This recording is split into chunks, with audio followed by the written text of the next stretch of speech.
Adrenal cortex का तीसरा part zona reticularis. ठीक है, जोना रेटिकुलरिस जो है ये क्या बनाता है बेटा? एंड्रोजेंस। ठीक है, अब देखो ये जो है इससे मेल सेक्स हार्मोन भी बनता है और फीमेल सेक्स हार्मोन भी बनता है। मेल सेक्स हार्मोन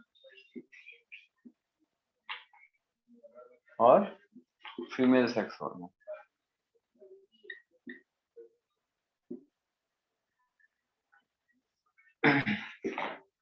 अब देखो, अब इसका ये मतलब है कि अगर कोई एक मेल है तो उसमें एस्ट्रोजन भी बनेगा। ठीक है, कोई मेल है तो उसमें एस्ट्रोजन भी बनेगा यहाँ से, और टेस्टोस्टेरोन भी सिक्रेट होगा। और अगर वो फीमेल है तो टेस्टोस्टेरोन भी उसमें से रिलीज होगा थोड़ा बहुत, है ना, स्मॉल क्वांटिटी में बनता है। ठीक है, चलो अब दूसरी चीज ये है कि अगर कोई चीज बन रहा है तो ज्यादा भी तो बन सकता है। समझ पा रहे हैं? अगर बॉडी में कोई चीज बन रहा है तो भाई वो ज्यादा भी बन सकता है। तो क्या ये पॉसिबल है कि फीमेल में टेस्टोस्टेरोन का लेवल बढ़ जाए? Yes sir. समझ पा रहे हैं ना आप लोग? Yes, female sir. में Yes, सेक्स sir. हार्मोन का, मेल सेक्स हार्मोन का, दैट इज एंड्रोजन का, टेस्टोस्टेरोन का क्वांटिटी बढ़ जाए, हो सकता है। तो इस केस में क्या होगा?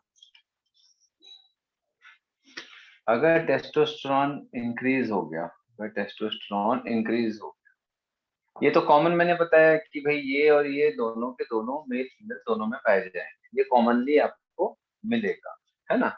अगर ये टेस्टोस्टेरोन बढ़ गया, मे बी ये बढ़ा हुआ मेल में हो, मे बी बढ़ा हुआ फीमेल में हो, इंक्रीज हो गया, तो अगर ये इंक्रीज मेल में होगा तो क्या हो सकता है, और अगर ये फीमेल में होगा तो क्या हो सकता है? ठीक है, मेल में होगा तो क्या हो सकता है और फीमेल में होगा तो क्या हो सकता है? तो मेल में अगर होगा तो ये मैक्रोजेनेटोसोमिया करेगा, मतलब जो जेनेटल ऑर्गन्स हैं, टेस्टिस है, ये सब का साइज बढ़ जाए। ठीक है, तो enlarged genital organs, enlarged genital organs। और अगर वही चीज फीमेल में होगा तो क्या होगा? बोलो, अगर टेस्टोस्टेरोन फीमेल में बढ़ गया तो क्या होगा? बोलो।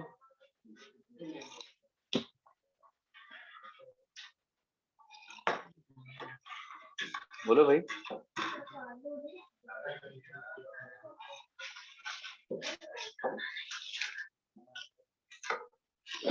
फीमेल में होगा तो क्या होगा?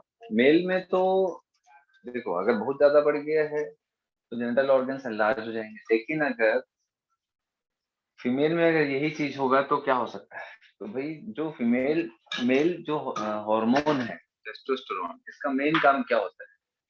ये मेलनेस को प्रमोट करता है। मेलनेस का मतलब होता है कि लड़के जैसी आवाज, दाढ़ी, मूछ, ठीक है, मस्कुलर बॉडी स्ट्रक्चर, मसल्स का डेवलपमेंट करना, तो ये सारी चीजें। समझ आ रहा है बात? तो अगर ये फीमेल में होगा तो क्या होगा? लो पिच वॉइस,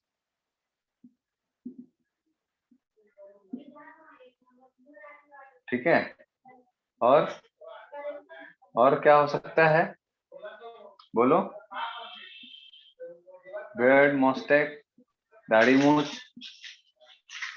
ठीक है, और बॉडी के जो सोमैटिक हेयर्स हैं उसका ग्रोथ होगा। भाई फीमेल्स और मेल्स में क्या डिफरेंस होता है? हेयर का ग्रोथ जो रहता है बॉडी में ऑलमोस्ट हर जगह रहेगा, मेल में, फीमेल में हर जगह नहीं रहेगा। ये सारा चीज होगा। और क्या हो सकता है? और क्या हो सकता है बेटा? जो भी सेकेंडरी सेक्सुअल कैरेक्टर हैं फीमेल के वो अंडर डेवलप्ड हों, क्योंकि टेस्टोस्टेरोन के ज्यादा होने से मेलनेस प्रमोट होगा और फीमेलनेस जो रहता है वो क्या होगा? उसकी क्वालिटी कम होती जाएगी। तो डिक्रीज्ड मेमोरी ग्लैंड का ग्रोथ होगा, ठीक है, और मेंस्ट्रुअल साइकिल डिस्टर्ब होगा, ठीक, और अंडर डेवलप्ड ओवरीज होंगे, यूट्रस होंगे, ये सारी प्रॉब्लम्स आएंगी।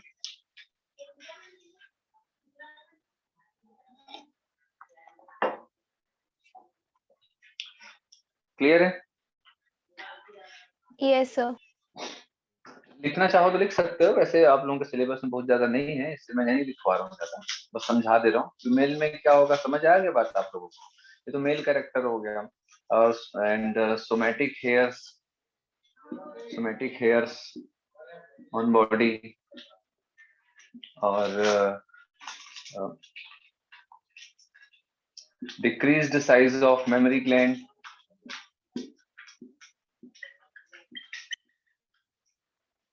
एक्सेट्रा।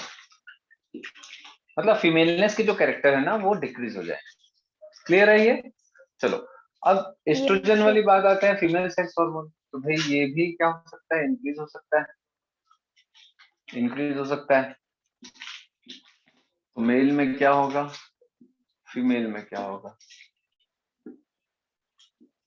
तो मेनली अगर हम मेल में की बात करें तो भाई मेल में अगर फीमेल सेक्स हार्मोन ज्यादा हो तो क्या हो सकता है? बोलो, जैसे मैंने अभी यहाँ पर समझाया।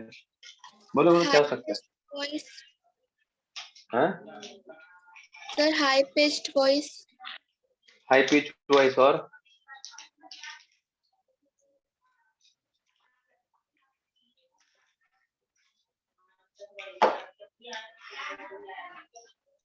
मेल में अगर फीमेल सेक्स हार्मोन ज्यादा हो गया तो क्या होगा?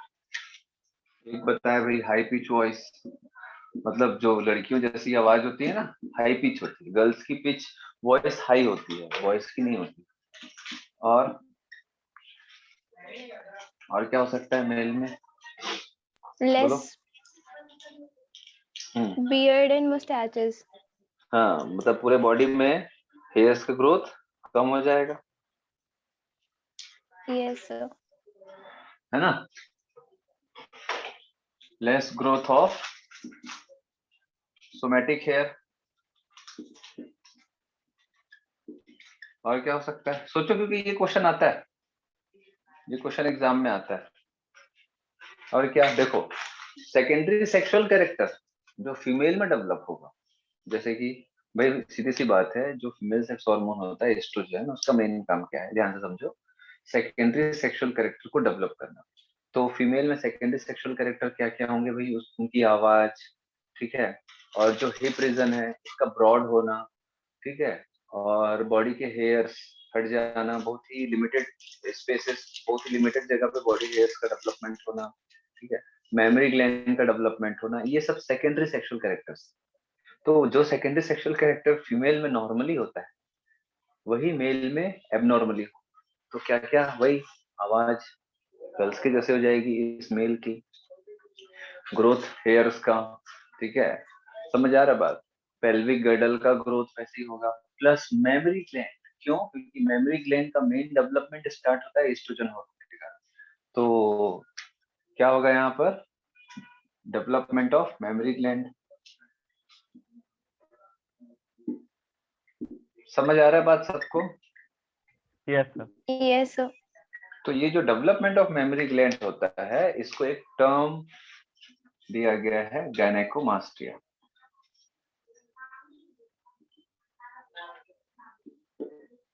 इसको एक टर्म दिया गया है, गायनेकोमास्टिया। एक टर्म दिया गया है, गायनेकोमास्टिया। ठीक है, ये इंपॉर्टेंट Yes, है sir. टर्म। ये Yes. टर्म इंपॉर्टेंट है बेटा। गायनेकोमास्टिया किसको बोलते हैं, है ना, और किस में पाया जाता है? तो ये मेल में मेमोरी ग्लैंड का एनलार्जमेंट होगा, डेवलपमेंट नहीं बोलेंगे, इसको एनलार्जमेंट बोलेंगे ना, इसको ध्यान। तो डेवलपमेंट वर्ड नहीं बोलेंगे, क्योंकि मेमोरी ग्लैंड का, अच्छा, मेमोरी ग्लैंड जो रहता है मेल में होता है कि नहीं होता है? Sir, होता है. Yes, Yes, sir. sir. होता है. होता है, ठीक है, क्योंकि वो तो पहले से ही डेवलप रहता है, एनलार्ज नहीं होता है। समझ आ रहा बात? तो एनलार्जमेंट होगा, enlargement of mammary gland. Clear है ये? Yes. Yes, Yes. sir. Yes, sir. कई लोग आप देखे होगे बेटा, आप लोग देखना, हिरसुटिज्म, हिरसुटिज्म भी होता है कई बार, हिरसुटिज्म, ठीक है, सिर्फ दाढ़ी मूंछ अगर होता है, सिर्फ दाढ़ी मूंछ, तो उसको हिरसुटिज्म भी बोलते हैं। सिर्फ दाढ़ी मूंछ होता है ना, तो उसको हिरसुटिज्म भी बोलते हैं। कई ऐसे फीमेल्स होते हैं जिनका दाढ़ी मूंछ भी आ जाता है, बहुत ज्यादा आ जाता है। ये सब हार्मोनल डिस्ट्रेस के कारण होता है, हार्मोनल इम्बैलेंस के कारण होता है, दाढ़ी मूंछ थोड़ा ज्यादा आ जाता है, शेविंग करना पड़ता है। सही है। ऐसे आप लोग देखना नेट में सर्च मार के हिरसुटिज्म में फेशियल हेयर ग्रोथ डेवलपमेंट देखना आप, ठीक है। ये बहुत ही कम होता है ना, सिर्फ दाढ़ी मूंछ आएगा फीमेल में, देयर इज हिरसुटिज्म। चलो हटा दे, क्लियर हो गया ये थोड़ा सा। Yes, sir.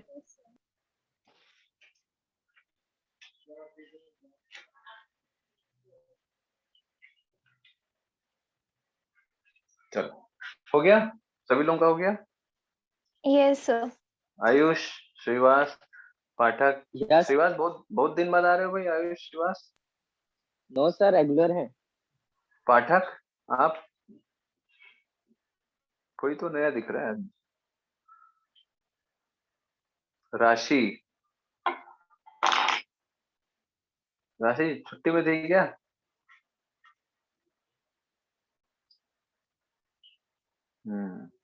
चलो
चलो, एड्रिनल मेडुला जो रहता है इसमें से दो हार्मोन बनता है बेटा। क्या क्या? एक एड्रिनलिन और एक नॉर एड्रिनलिन। और क्या बोलते हैं इनको? Epinephrine and epinephrine. हाँ, एपिनेफ्रिन और नॉर एपिनेफ्रिन।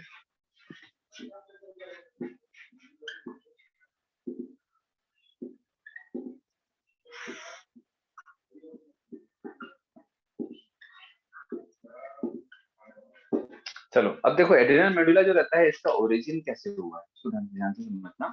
एक्चुअल में एड्रिनल मेडुला जो है ना, ये एक्टोडर्मल। एक्टोडर्मल मतलब इसका जो डेवलपमेंट है वो एक्टोडर्म से हुआ है। ठीक है, आपको मालूम है एक्टोडर्म, मेसोडर्म, एंडोडर्म, ये पढ़ा चुका हूँ आप लोगों को। ठीक है, तो yes. एक्टोडर्म ये वही वाला है जो नर्वस सिस्टम जो बनाता है। ठीक है, तो जो नर्वस सिस्टम है ना, जो नर्वस सिस्टम है, जब नर्वस सिस्टम का डेवलपमेंट हो रहा था उसी समय एड्रिनल मेडुला का डेवलपमेंट भी नर्वस सिस्टम के साथ साथ हुआ है। मतलब ये एक्चुअली ये नर्वस सिस्टम का ही एक पार्ट था एम्ब्रियोनिक डेवलपमेंट के समय। लेकिन जैसे जैसे एम्ब्रियो का डेवलपमेंट हुआ, एक इंसान का डेवलपमेंट चालू होता है, साथ ही साथ क्या हुआ, ये नर्वस सिस्टम से सेपरेट होकर के, एक्चुअल में नर्वस सिस्टम मतलब ये पूरे न्यूरॉन सिस्टम से ही बनता है, तो ये नर्वस सिस्टम से सेपरेट होकर के एंडोक्राइन ग्लैंड के रूप में ये डेवलप हुआ। ठीक, तो ये है एक्चुअल में नर्वस सिस्टम ही, बट ये अपना स्ट्रक्चर को चेंज कर दिया और फंक्शन को भी चेंज कर दिया एज अ एंडोक्राइन के रूप में। ठीक है, तो जनरली अब इसका जो फंक्शन है वो कायदे से नर्वस के जैसा ही है। अब नर्वस के जैसा कैसा है कि जो हमारा ऑटोनॉमिक नर्वस सिस्टम, सिंपैथेटिक और पैरासिम्पैथेटिक, जो ऑटोनॉमिक नर्वस सिस्टम है ये ऑटोनॉमिक नर्वस सिस्टम का ही एक पार्ट है। डेवलपमेंट के समय ये उसी का पार्ट था, लेकिन ये सेपरेट होकर के एंडोक्राइन के रूप में डेवलप हो गया।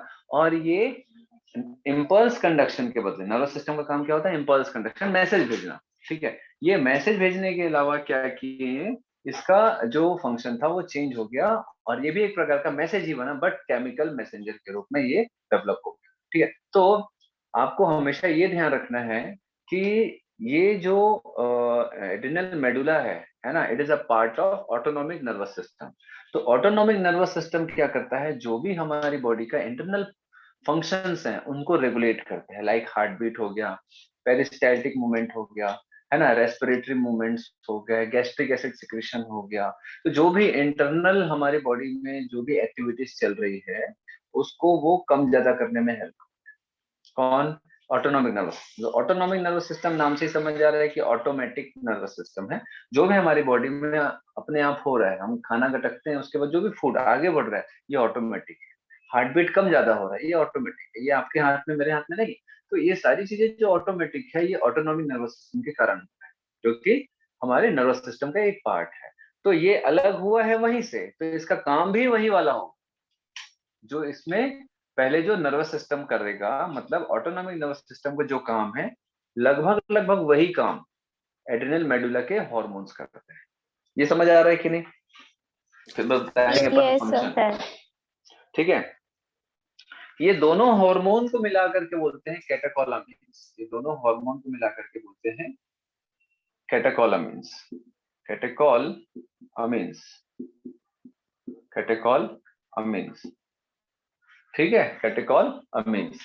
अब देखो बेटा, एड्रेनलिन नॉर एड्रेनलिन जो है ये नॉर्मली हार्मोन के कारण बोलते हैं, लेकिन एपिनेफ्रिन नॉर एपिनेफ्रिन इसको सिंपैथेटिक पैरासिम्पैथेटिक जो नर्वस सिस्टम होता है, ऑटोनॉमिक नर्वस सिस्टम होता है, तो उसके जो नर्व हैं उसमें जो केमिकल रिलीज होता है वो एपिनेफ्रिन।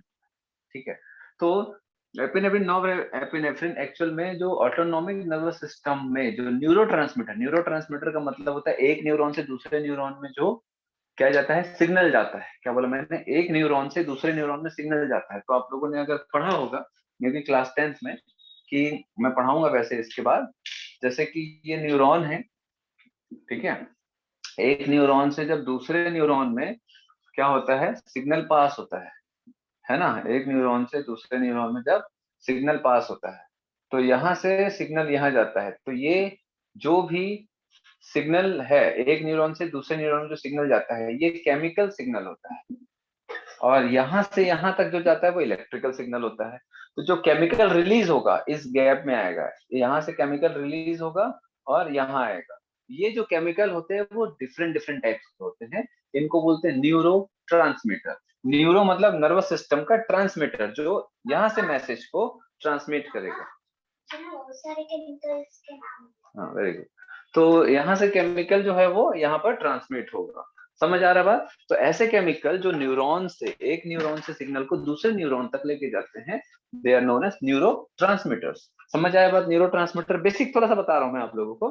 ठीक, तो ये जो न्यूरो ट्रांसमीटर है ना, तो वो epinephrine nor epinephrine neuro transmitter के जैसे ही होते हैं, इसीलिए उसको एपिनेफ्रिन नॉर एपिनेफ्रिन भी बोलते हैं, क्योंकि ये ऑटोनॉमिक नर्वस सिस्टम में एज अ केमिकल के रूप में यूज होता है, जो न्यूरॉन से दूसरे न्यूरॉन में सिग्नल को पास करने में या ट्रांसमिट करने में हेल्प। ठीक है, तो एक छोटा सा बेसिक ही बताया हूं मैं, बाकी तो हम नर्वस सिस्टम में देखेंगे। इन दोनों को मिला करके क्या बोलते हैं? कैटेकोलामिन्स। अब देखो, आप लोगों को मैंने इतने देर से यही चीज बताया है कि ये ऑटोनॉमिक नर्वस सिस्टम के जैसा काम करता है, तो जब तक के हम इसका फंक्शन नहीं देखेंगे तब तक क्या आप लोगों को एक आइडिया भी नहीं होगा कि ये सच में कैसे ऑटोमेटिक नर्वस सिस्टम के जैसे काम कर रहा है। ठीक है, तो फिर फंक्शन लिखेंगे।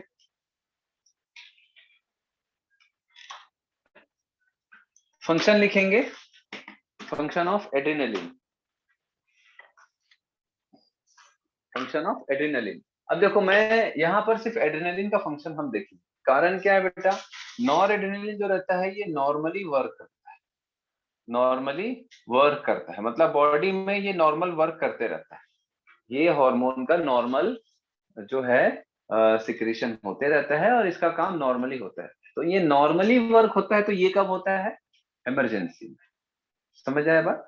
जैसे अगर एक नॉर्मल कंडीशन है तो आपको ये ध्यान रखना है, एड्रेनल मेडुला का नॉर एड्रेनलिन एक नॉर्मल बॉडी के कंडीशन में वर्क करता है, लेकिन एड्रेनल मेडुला का जो एड्रेनलिन हार्मोन ये कब काम करेगा, इसका रोल कब आएगा, ठीक है, ये कब फंक्शन करेगा, तो ध्यान रखेंगे, it is emergency hormone, it is emergency hormone.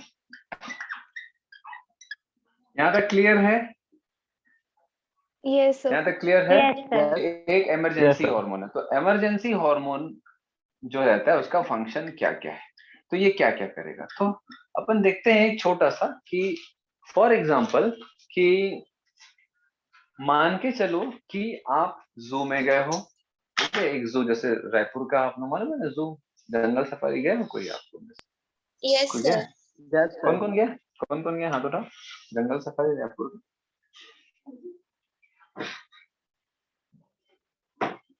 बस, बाकी कोई नहीं गया जंगल सफारी? क्यों भाई? आयुष गया है, हल्दी, पुष्पा, राशि, संयोगिता, ईशा नहीं गए बेटा आप लोग? No, sir. बेटा ये लार्जेस्ट, सेंट्रल एशिया का लार्जेस्ट मैन मेड जू है, आप लोगों को जाना चाहिए, ठीक है। ये पूरे एशिया में मतलब इसका नाम है, इंडिया में एशिया में नाम है इस जू का, आप लोगों को शायद नहीं मालूम होगा, लार्जेस्ट मैन मेड जू है, बहुत बड़ा एरिया, ठीक है, बस से घूमना पड़ता है, ऐसे आप पैदल नहीं घूम सकते, इतने बड़े एरिया में कई एकड़ में, ठीक है, तो जाना चाहिए टाइम निकाल के, चलो ठीक है, न्यू ईयर में चले जाना, चलो, बहुत भीड़ रहती है ना, सोच समझ के जाना है ये सब फेस्टिवल्स। तो देखो मान के चलो कि आप कोई जू में गए हो, ठीक है, और जू में गए हो और क्या हुआ उसी समय कोई एक पिंजरे से शेर निकल गया अचानक से, तो आप क्या करोगे? क्या करोगे भाई रेणुका? सर चिल्लाई दूंगी।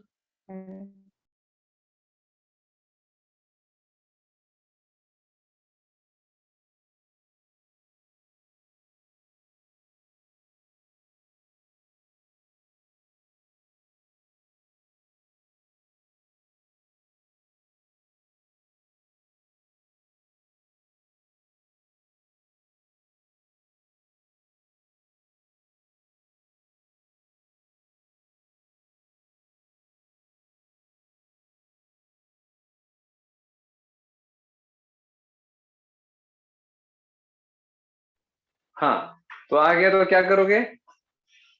सर चिल्ला दूंगी और भाग जाऊंगी।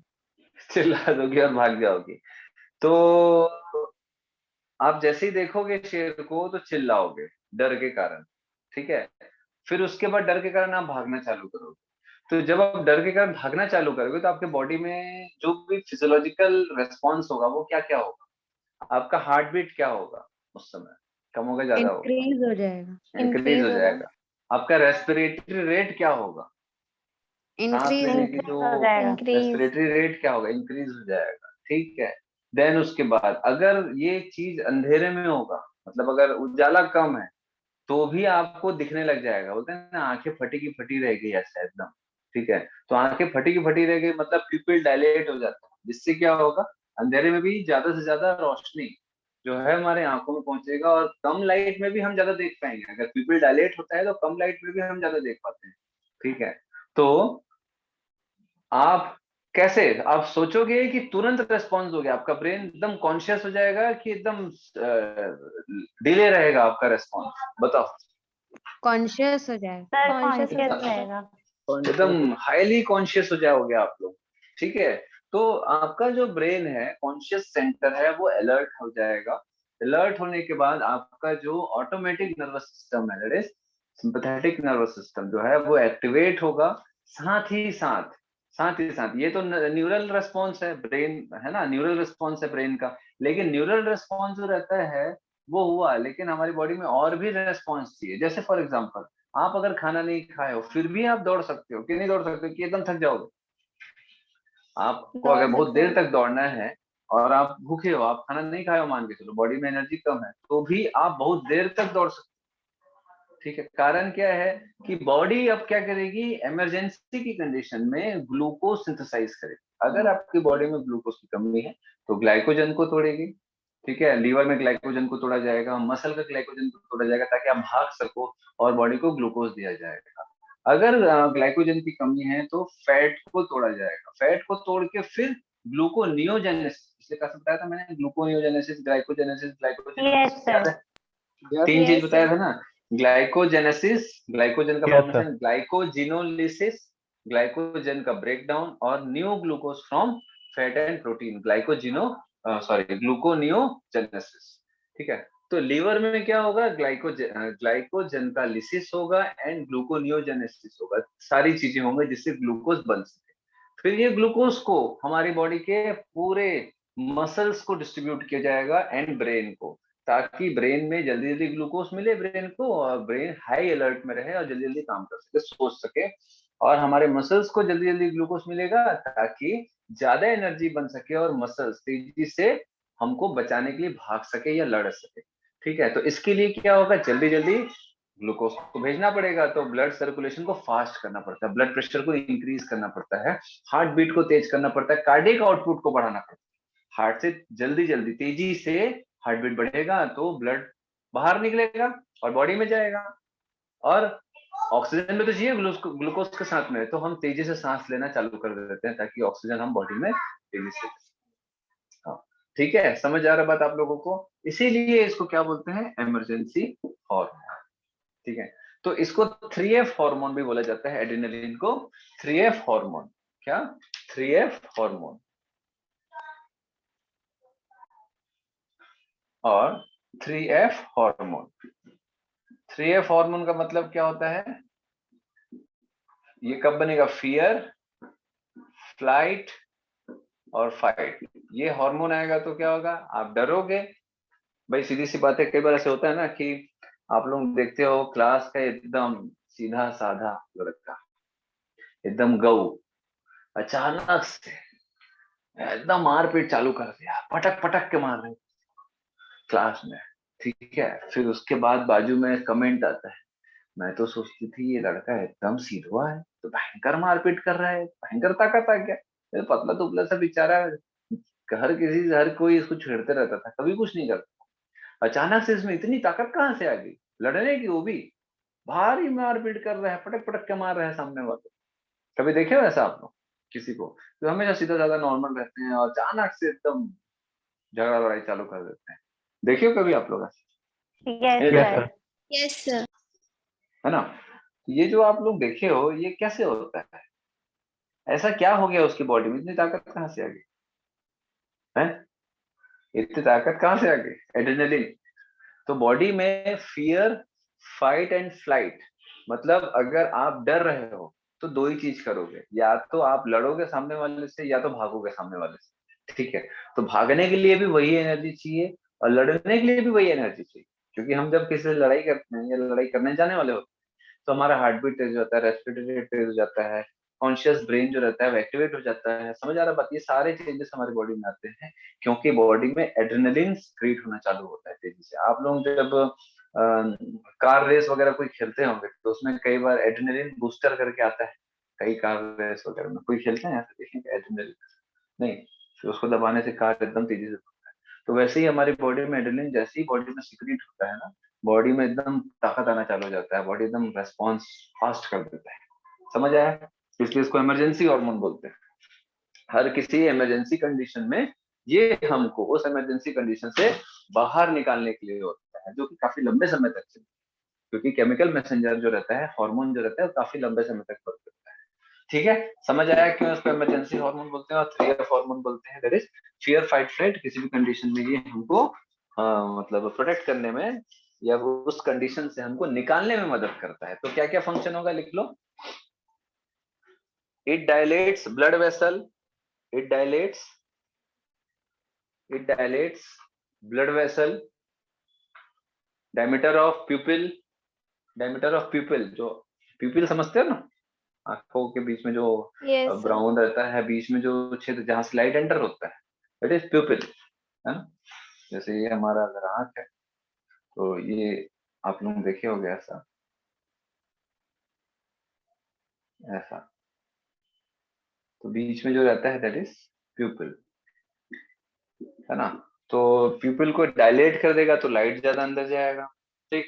And respiratory tube, it dilates respiratory tube, ये हमारे जो रेस्पिरेटरी ट्यूब है ना, दैट इज ट्रैकिया ब्रोंका, इसको डायलेट कर देता है। इसीलिए कई बार क्या होता है, कई लोगों का जैसे चोकिंग हो जाती है या सांस नहीं ले पा रहे हैं, इन्फ्लेमेशन हो गया, कॉन्स्ट्रिक्ट हो रहा है, तो एड्रेनलिन भी इंजेक्शन लगाया जाता है, एड्रेनलिन का इंजेक्शन लगाया जाता है, ठीक है, ताकि रेस्पिरेटरी ट्यूब भी डायलेट। कई लोग, और ज्यादातर क्या होता है बेटा, जैसे हॉस्पिटल्स में पेशेंट अब एकदम डिटोरेट हो रहा है, पेशेंट की कंडीशन खराब हो रही है, तो क्या होता है, बॉडी धीरे धीरे काम करना जब कम करने लगता है तो हार्ट बीट भी धीरे धीरे कम हो जाती है, ब्लड प्रेशर भी कम होने लग जाता है, ठीक है, एयर पैसेज भी धीरे धीरे सिकुड़ने लग जाता है। तो इससे बचने के लिए क्या करते हैं, मतलब कुछ समय के लिए हार्ट बीट को बना के रखना है, हार्ट बीट को बढ़ा के रखना है, तो फिर क्या करते हैं डॉक्टर्स, एड्रेनलिन का इंजेक्शन लगातार लगाना चालू करते हैं। फिर एड्रेनलिन अगर बॉडी में कंटिन्यू जाएगा तो क्या होगा, बाहर से एड्रेनलिन डालेंगे इंजेक्शन पे, तो क्या होगा, हार्ट बीट कंटिन्यू बना रहेगा, इंक्रीज करने में हेल्प करता है हार्ट बीट, ठीक है। जैसे भाई कोई डर जाते Yes, हैं, sir. हम जब डरते हैं तो हार्ट बीट इंक्रीज होता है ना, तो ये अगर किसी Yes, का sir. हार्ट बीट कम हो रहा है, Yes, sir. कोई मरीज का हार्ट बीट कम हो रहा है, तो उसको इंजेक्शन दे करके हार्ट बीट को बढ़ाया जाता है, मतलब हार्ट को चलाने का, बना के रखने का काम, ठीक है, ऐसा किया जाता है। देन उसके बाद नेक्स्ट करेंगे, it stimulates conscious centre, sorry it increases, it increases, it increases, it increases cardiac output, heartbeat, it increases cardiac output, मतलब हार्ट से ज्यादा ब्लड बाहर निकलेगा, कार्डियक आउटपुट जो होता है वो बढ़ जाता है, हार्ट बीट बढ़ जाता है, it increases cardiac output, heartbeat, blood pressure, blood pressure,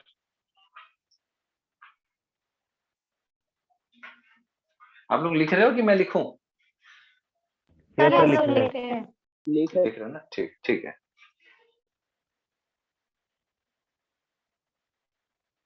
Conscious center in brain, it stimulates conscious center in brain, it stimulates conscious center in brain, brain का कॉन्शियस सेंटर को stimulate करता है ताकि हम alert हो जाएं, जाग जाएं, है ना। And gluconeogenesis, and it stimulates conscious centre in brain and gluconeogenesis, and gluconeogenesis in liver. समझ आ रहा है ग्लूकोनियोजेनेसिस? पिछले Yes, क्लास sir. में बताया था ग्लूकोनियोजेनेसिस। तो ग्लूकोनियोजेनेसिस मेनली जो रहता है वो लीवर में होता है ना, ध्यान रखना। कौन करता है, कौन सा organ? Liver. Gluconeogenesis in liver.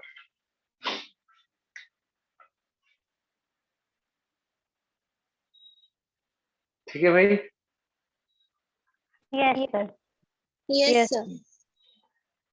ठीक है भाई। भूमि, पढ़ाई वढ़ाई हो रही है तुम्हारी? Yes, sir. आप बात किए, कौन बात किया? Yes, sir. मैंने किया था. अच्छा अच्छा, ठीक। चलो गुड। देन नेक्स्ट इसमें लिखेंगे, बहुत इंपॉर्टेंट है ये। It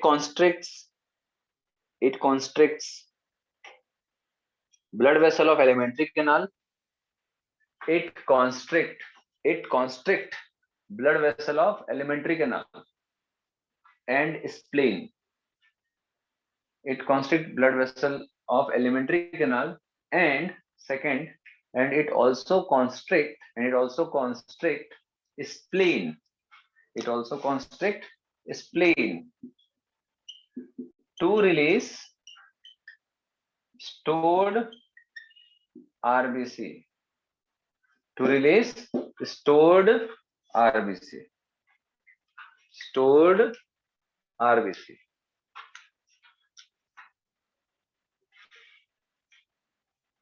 stored RBC. ठीक है, आपको मालूम है ना स्प्लीन में एटलीस्ट 10% के आसपास आरबीसी को स्टोर किया जाता है. Store house of the RBC भी है एंड ये ग्रेवयार्ड ऑफ द आरबीसी भी है. बताया हूँ कि नहीं? Yes, Yes, sir. sir. Yes sir. तो भाई अब ये स्टोर्ड आरबीसी को क्यों रिलीज कराएगा? क्योंकि अगर हम इमरजेंसी की कंडीशन में है, ठीक है, हमको ज्यादा एनर्जी चाहिए तो ज्यादा ऑक्सीजन भी चाहिए, तो ये आरबीसी को भी बाहर निकालेगा ताकि ज्यादा ऑक्सीजन की सप्लाई कर सके हमारी बॉडी. ठीक है, जिससे ज्यादा एनर्जी बनेगा. ठीक, चलो. Yes sir. देन नेक्स्ट इसमें देखेंगे. चलो हो गया ये. तो ध्यान रखेंगे कैटेकोलामिन्स बोलते हैं, नॉर्मल काम करता है, एड्रेनलिन इमरजेंसी में काम करता है, इमरजेंसी हार्मोन. इसका क्वेश्चन नीट में 50 बार आया है.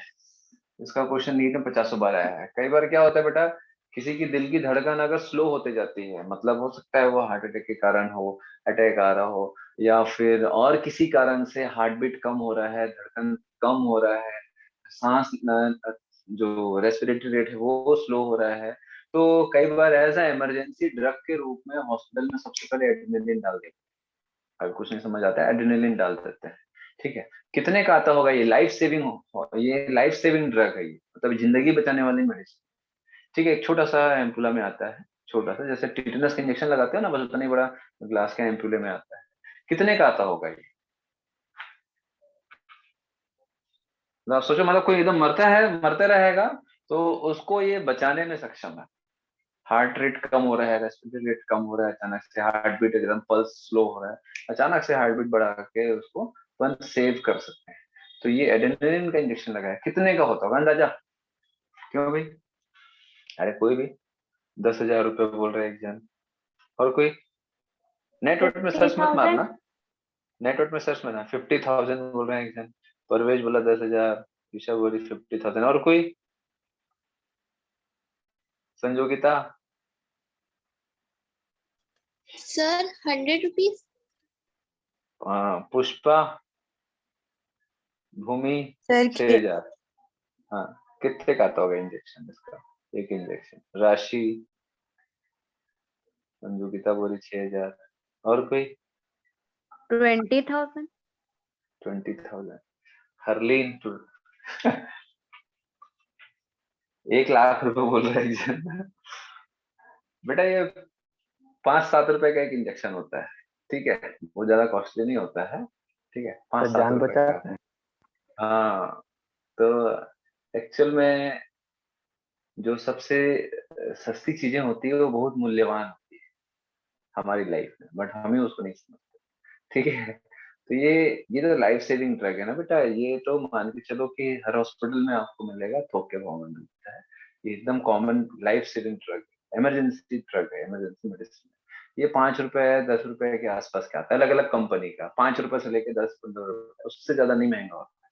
मतलब मैं जितना देख रहा हूँ उसका रेट 4-5 रुपए के आसपास ही रहता है, 5-6 रुपए ऐसा ही रहता है. 10 रुपए, 5 से 10, बस उससे ज्यादा इसमें इसका रेट नहीं रहता. 5 रुपए का सिरिंज माना 10 रुपए में जान बच सकता है. ठीक है, समझ आ रहा बात? जैसे ऑक्सीजन यस इतना सर. सस्ता है ना, ऑक्सीजन फ्री में है. पानी हमको फ्री में मिलता था पहले, हम लोग सोचते थे पानी फ्री है, फिर हम खरीदना चालू किए. ऑक्सीजन फ्री में मिलता है अभी भी, बात का नहीं मालूम हमको, है ना. तो हमारे दोस्त लोगों का केयर हमको फ्री में मिलते हैं, फ्रेंड्स एंड फैमिली का, पेरेंट्स का केयर फ्री में मिलता है. केयर समझते हो ना आप लोग? ठीक है, हम लेकिन उनको वैल्यू नहीं देते. तो जो भी वैल्यूएबल चीज, लाइट, सनलाइट फ्री में मिलता है हमको, लेकिन इनकी वैल्यू बहुत ज्यादा है. इनकी वैल्यू बहुत ज्यादा है क्योंकि ये रिप्लेसेबल नहीं है. इसको हम रिप्लेस नहीं कर सकते. सनलाइट को हम रिप्लेस नहीं कर सकते, पानी को हम रिप्लेस नहीं कर सकते, एयर को हम रिप्लेस नहीं कर सकते. ठीक है, तो जो नॉन रिप्लेसेबल है, फ्री है, वही सबसे ज्यादा कीमती है इस दुनिया में. पेड़ को हम दूसरी चीजों से रिप्लेस नहीं कर सकते ऑक्सीजन बनाने में, लेकिन हम उसको वैल्यू नहीं देते. ये फैक्ट है नेचर का. चलो हटा दूं इसको. Yes, Yes. यस. सर ये नॉन एड्रेनलिन का नॉर्मली वर्क क्या होता है? नॉन एड्रेनलिन तो हमारी बॉडी में कोई भी फंक्शन कर रहा है बेटा. जैसे मान के चलो कि अब पेरिस्टल्टिक मूवमेंट को ये बढ़ाने में हेल्प करेगा. ठीक है, और मतलब बहुत सारे अलग अलग फंक्शन है. तो जितने भी इंटरनल ऑर्गन्स हैं उसको कम ज्यादा अलग अलग है बेटा। नर्वस सिस्टम में हम लोग पढ़ते हैं, नर्वस सिस्टम में पूरा लिस्ट होता है इसका, यस सर। ठीक है, मतलब सिंपैथेटिक पैरासिम्पैथेटिक का। तो वहां मतलब ऐसा नहीं है कि कोई एक चीज ही करेगा, कोई चीज को बढ़ाएगा ही या कोई चीज को कम ही करेगा, ऐसा नहीं होता है। इंटरनल जो वाइटल एक्टिविटीज होती हैं, किसी किसी को कम करेगा, किसी को बढ़ाएगा, तो ये इसका बहुत सारा अलग अलग फंक्शन होता है, ठीक है, एक डिफाइंड फंक्शन नहीं है ये। क्या यस है सर। ये इमरजेंसी के कंडीशन में, ये क्या नॉर्मली हमारी बॉडी में कोई चीज बढ़ गया अचानक से तो अंदर ही अंदर वो कम कर देगा, कोई चीज कम हो गया तो थोड़ा सा बढ़ा देगा, तो ये ऐसा रहता है।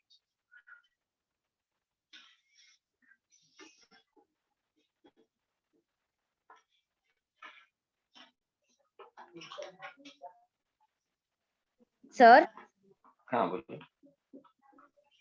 सर जब एड्रेनालिन सिक्रिएट होता है तब भी नॉन और एड्रेनालिन अपना वर्क रहता है। अब देखो जैसे अब एड्रेनलिन सिक्रेट हुआ, बहुत ज्यादा बढ़ा दिया, हार्ट रेट को बढ़ा दिया, रेस्पिरेटरी रेट को बढ़ा दिया, दुनियादारी सबको बढ़ा दिया, ठीक है, जिसको कम करना था कम कर दिया, जिसको बढ़ाना बढ़ा दिया। जैसे एलिमेंट्री कैनाल में ब्लड सर्कुलेशन को कम कर दिया, ब्लड सर्कुलेशन को कम कर दिया, क्योंकि ब्लड का ज्यादा काम एलिमेंट्री कैनाल के साइड नहीं है, अब मसल की तरफ है, स्प्लीन की तरफ है, लीवर की तरफ है, ब्रेन की तरफ है, तो ये सारा ब्लड सर्कुलेशन उधर ज्यादा बढ़ा देता है। और हमारा जो इंटेस्टाइन, जब हम खाना खाते हैं तो हमारे इंटेस्टाइन की तरफ ब्लड सर्कुलेशन फास्ट बढ़ जाता है और ब्रेन और मसल की तरफ थोड़ा सा कम हो जाता है, इसीलिए हमको सुस्ती सुस्ती लगता है, थोड़ा सा नींद नींद जैसा लगता है खाना खाने के तुरंत बाद, अगर हम हैवी खा लिए हैं तो इसीलिए ब्लड सर्कुलेशन उधर जाता है। तो भैया जब इमरजेंसी की कंडीशन आएगी तो हमको खाना डाइजेस्ट करना ज्यादा इंपॉर्टेंट नहीं है, दूसरे का खाना ना बने ये ज्यादा इंपॉर्टेंट है बॉडी के लिए। जैसा शेर आ गया, दूसरे का खाना हम ना बन जाए, है ना भैया, पहले खुद को बचा लो, खाना बाद में डाइजेस्ट कर लेंगे, नहीं भी डाइजेस्ट होगा तो कोई बात। तो इसीलिए क्या है ये बहुत सारी चीजें करता है। तो अगर आप बढ़ गया हार्ट रेट, रेस्पिरेटरी, तो कम कौन करेगा, कम भी तो करना है ना, तो नॉन एड्रेनलिन जो रहता है ये रेगुलेट करता है आगे चल पैरासिम्पैथेटिक सिंपैथेटिक के साथ में, ठीक है, इसलिए वो नॉर्मली काम करता है बॉडी में। चलो देन उसके बाद हटा हो गया ना। Yes, sir. Yes, sir. अब बनाते हैं पेनक्रियास। पेनक्रियास, एक मिनट में सिलेबस में देख लेता हूँ, पेनक्रियास है या गोनैड है पहले।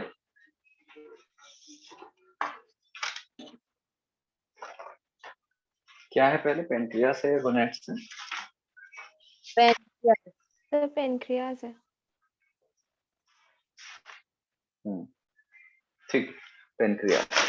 तो पेनक्रियास जो रहता है ये क्या है बेटा, हेटेरोक्राइन ग्लैंड है, मालूम है आपको, हेटेरोक्राइन ग्लैंड है, हाँ, और Yes, ड्यूल ग्लैंड है और मिक्स्ड ग्लैंड है ना, जिसमें एक्सोक्राइन एंडोक्राइन दोनों फंक्शन होता है। तो इसका जो बोल सकते हैं एक्सोक्राइन भी होता है और एंडोक्राइन भी होता है पार्ट, एंडोक्राइन। तो जो एक्सोक्राइन है ये 99% एक्सोक्राइन होता है, इसमें क्या बनता है, डाइजेस्टिव एंजाइम, ये बता चुका हूँ पहले भी 3-4 बार, ठीक।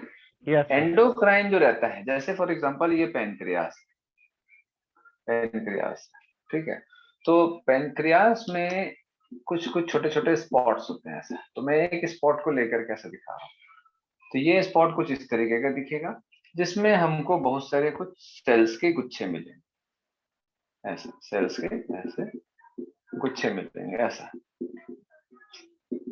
ऐसे सेल्स के गुच्छे मिलेंगे, ठीक है। ये जो सेल्स के गुच्छे होते हैं इसको बोलते हैं आइसलेट्स ऑफ लैंगरहैंस,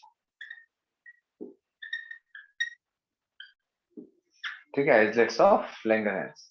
तो इसमें क्या मिलेगा, इस है ना आइसलेट्स ऑफ लैंगरहैंस में डिफरेंट टाइप्स के सेल्स, जैसे अल्फा सेल्स, दो ही सेल्स का नाम है मेंशन आपको बुक में, बीटा सेल्स, ठीक है।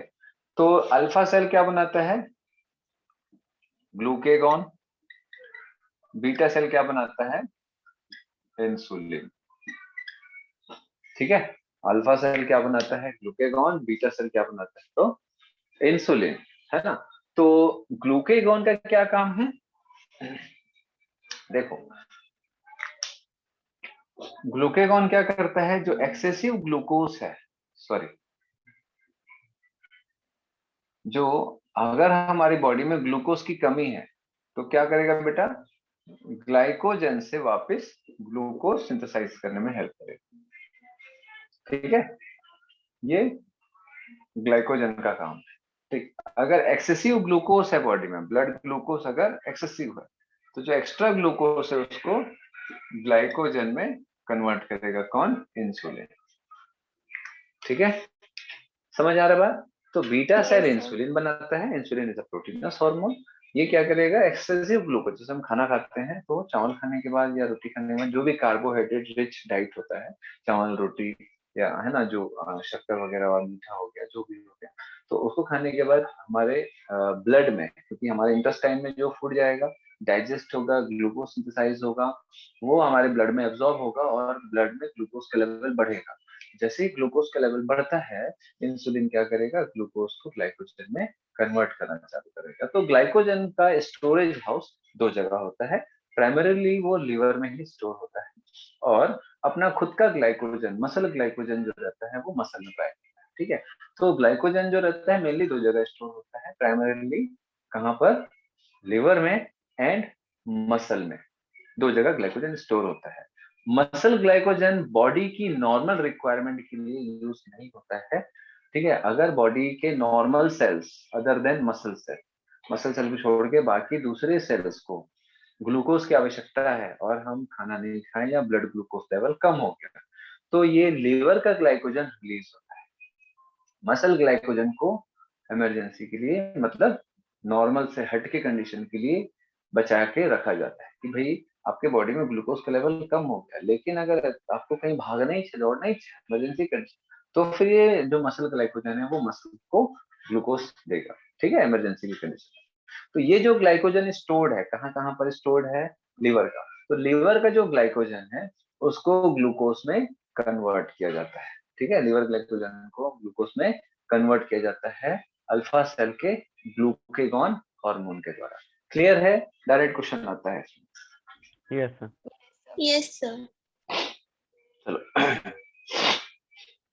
अब आते हैं बेटा इंसुलिन के बारे में। तो ये हम लोगों ने देख लिया, ग्लाइकोजन का बहुत ज्यादा कुछ आता नहीं है एग्जाम में, मेन जो आता है इंसुलिन के बारे में।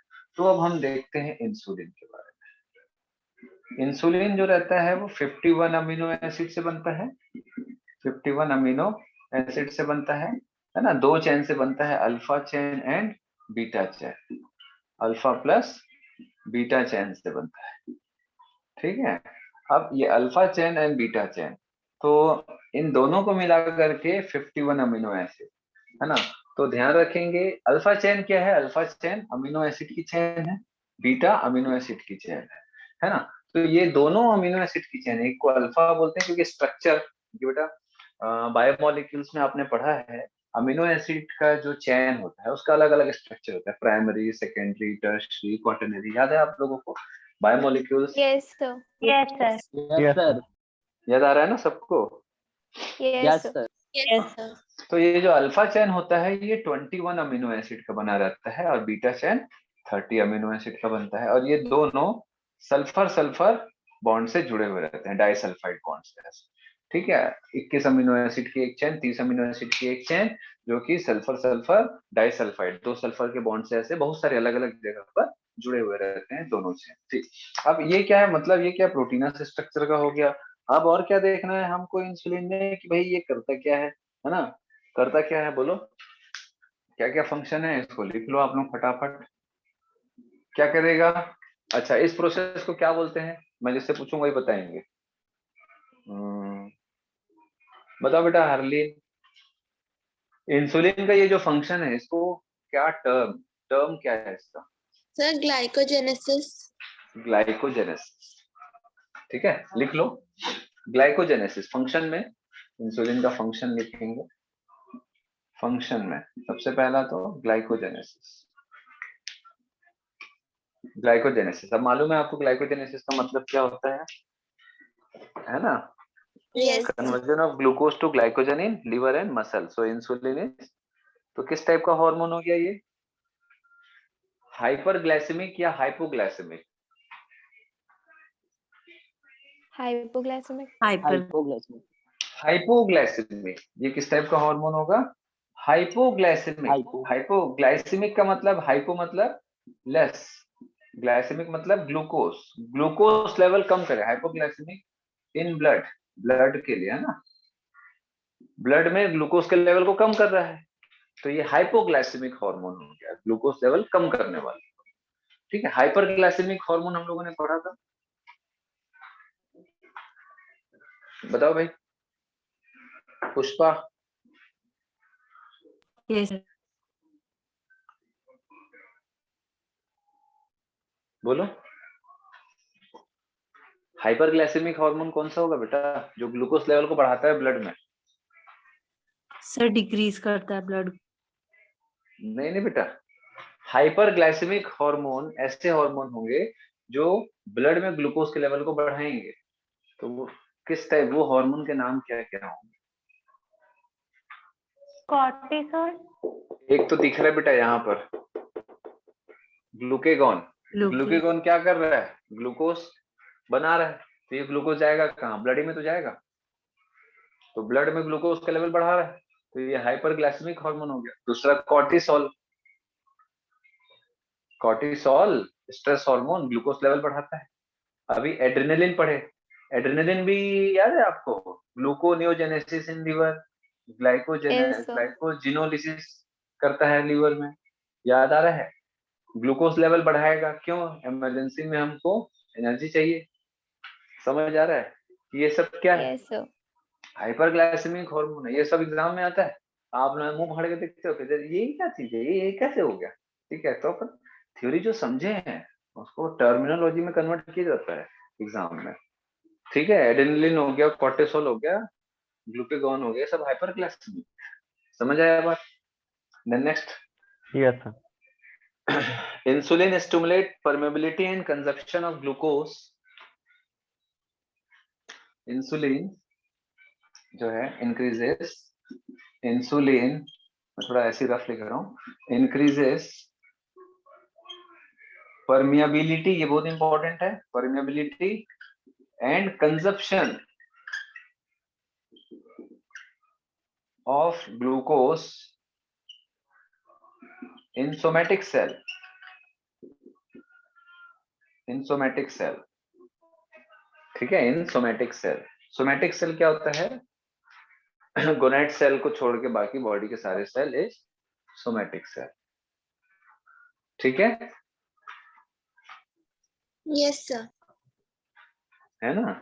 तो लेकिन ये एक्सेप्ट करना, except brain cell and RBC, except brain cell and RBC, मतलब ब्रेन सेल और आरबीसी को छोड़ के बॉडी के सारे सेल में ग्लूकोज की एंट्री को बढ़ाता है और ग्लूकोज के कंजप्शन को बढ़ाता है इंसुलिन। ठीक है, Yes, sir. Yes sir. Next point करेंगे, it's deficiency causes, its deficiency causes incomplete oxidation of fat, incomplete oxidation of fat, incomplete oxidation of fat, which leads to ketoacidosis। its deficiency causes, इसकी deficiency से fat का incomplete oxidation होता है, और fat अगर पूरे तरीके से नहीं टूटेगा तो कीटोन बॉडीज बनता है। तो जो कीटोन बॉडी बनने का प्रोसेस है उसको बोलते हैं कीटोएसिडोसिस। ठीक है, कीटोन बॉडीज बनता है उसको कीटोएसिडोसिस बोलते हैं। हो गया? Yes, sir. अब इसमें आप लोग एक चीज देखे होगे बेटा, क्या? परमेबिलिटी एंड कंजप्शन को बढ़ा रहा है ना ग्लूकोज का, तो इंसुलिन के कारण ही, है ना, इंसुलिन के इफेक्ट के कारण क्या होता है कि हमारे बॉडी, हमारा जो बॉडी है वो इंसुलिन के मैसेज के, इंसुलिन क्या है, हार्मोन है, हार्मोन क्या करता है, सेल को मैसेज देता है, तो सेल को ये मैसेज देता है कि ग्लूकोज को अंदर लो और यूज करो, फिर इस कंजप्शन है। ठीक है, परमेबिलिटी को बढ़ाता है, परमेबिलिटी को बढ़ाएगा, है ना, सेल के अंदर ग्लूकोज जाएगा, परमेबिलिटी बढ़ गया, कंजप्शन को बढ़ाएगा। समझ आ रहा बात, है ना? तो अगर इंसुलिन नहीं होगा तो क्या होगा? इंसुलिन की कमी हो गई बॉडी में तो क्या होगा? सर ब्लड ग्लूकोज में की एंट्री, भाई सेल के अंदर ग्लूकोज की एंट्री नहीं हो पाएगी, तो अगर सेल के अंदर ग्लूकोज की एंट्री नहीं होगी तो ग्लूकोज कहाँ रह जाएगा? कहाँ से? सेल के ब्लड में। ब्लड तो ब्लड से ही ग्लूकोज सेल में जाता है, ब्लड से ही ग्लूकोज सेल के अंदर जाएगा। अब सेल के अंदर नहीं जा पा रहा तो कहाँ रह जाएगा? ब्लड में रह जाएगा। तो इंसुलिन की कमी के कारण क्या हो जाता है? ग्लूकोज का लेवल इसलिए ब्लड में बढ़ जाता है। समझ आ रहा बात? ठीक है। तो अब बॉडी के सेल्स को तो एनर्जी बनाना है, तो बॉडी क्या करेगी? बॉडी क्या करेगी? कहाँ से बनाएगी एनर्जी? फैट से बनाएगी, फैट। प्रोटीन से बनाएगी। तो पहले फैट यूज करता है बॉडी। ग्लूकोज अगर नहीं है तो फैट पहले यूज करेगा, पहले ग्लूकोज यूज करेगा, ग्लूकोज नहीं है तो फिर सेकेंडरी फैट यूज करता है, लास्ट में वो प्रोटीन का यूज करता है बॉडी के। तो फैट को तोड़ना चालू करेगा, और फैट कंप्लीट ऑक्सीडाइज नहीं होता है एबनॉर्मली, है ना। तो फैट का इनकम्प्लीट ऑक्सीडेशन होता है, तो कीटोन बॉडी, एसीटोन बॉडी, ये सब बनते हैं जो कि हार्मफुल होता है। तो कई लोगों का जब ग्लूकोज का लेवल बहुत बढ़ जाता है, इसका ये मतलब है ब्लड में ग्लूकोज का लेवल बहुत बढ़ गया, तो बॉडी क्या कर रहा है? फैट को इनकम्प्लीट ऑक्सीडाइज कर, जिससे कि हार्मफुल केमिकल्स बॉडी में रिलीज होते हैं, जो हमारे ब्रेन के लिए, हमारी बॉडी के ऑर्गन्स के लिए हार्मफुल होता है। इसीलिए ग्लूकोज लेवल बहुत ज्यादा बढ़ रहा है, इसका ये मतलब भी है कि भैया हमारे बॉडी में हार्मफुल केमिकल भी बहुत ज्यादा बढ़ रहे हैं। ठीक है, तो नेक्स्ट लिखेंगे हाइपोसिक्रेशन ऑफ इंसुलिन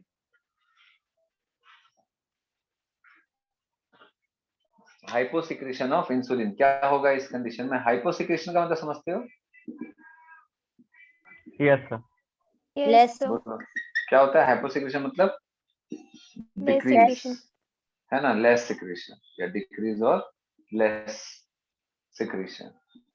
ठीक है, तो अगर इंसुलिन की कमी हो गई, उसका सिक्रेशन कम हो गया, तो क्या क्या होगा? लिख लेंगे hyperglycaemia plus hyperglycaemia plus glycosuria. ये सूर्या सर वाला सूर्या नहीं है, SURIA वाला है। ठीक है,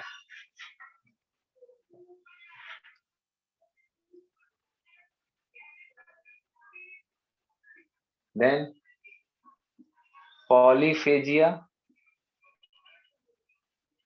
प्लस पॉलीडिप्सिया।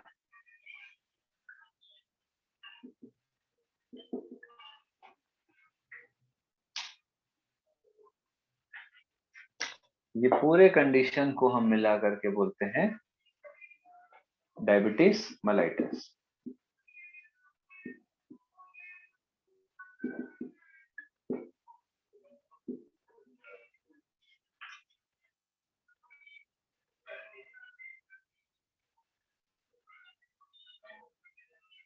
हो गया? अभी क्या क्या Yes, चीज है sir. इसको लिख लो। हाइपरग्लाइसीमिया का मतलब होता है high blood glucose level, blood glucose level rises in blood, blood में ग्लूकोज की मात्रा ज्यादा। ग्लाइकोसूरिया कौन बताएगा? राशि बताएगी। राशि,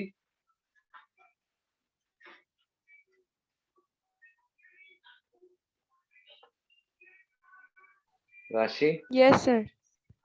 बोलो।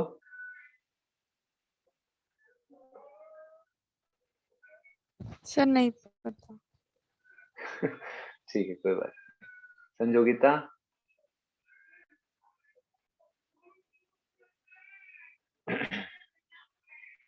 बेटा हम एक्सक्रीटरी सिस्टम में पढ़ेंगे।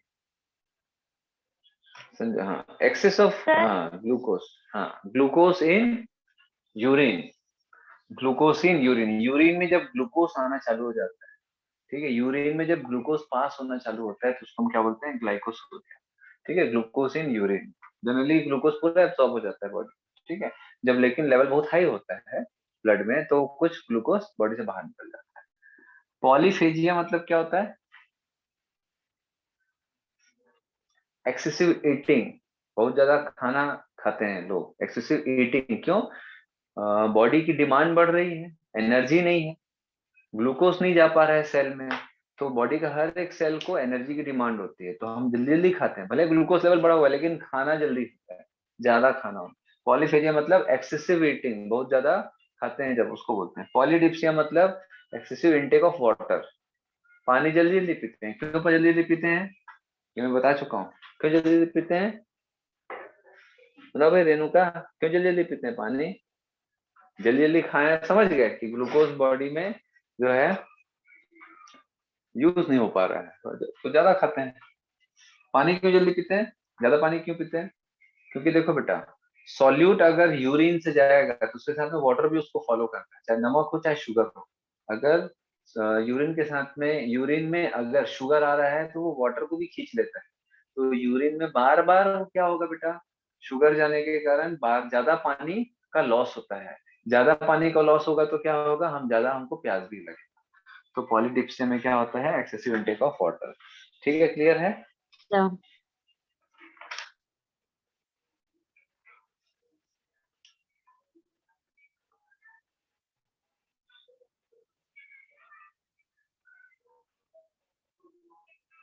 क्लियर है?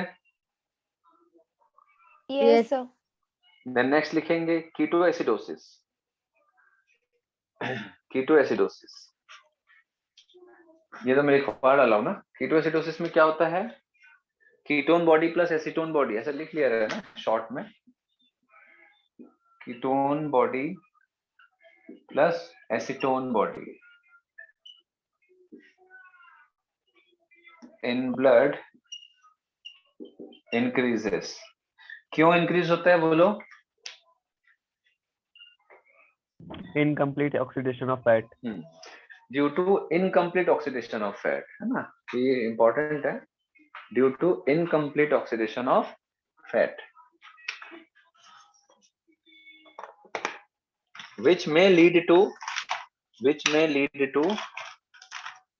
क्या होगा, which may lead to coma and death of the person, which may lead to coma and death of the person.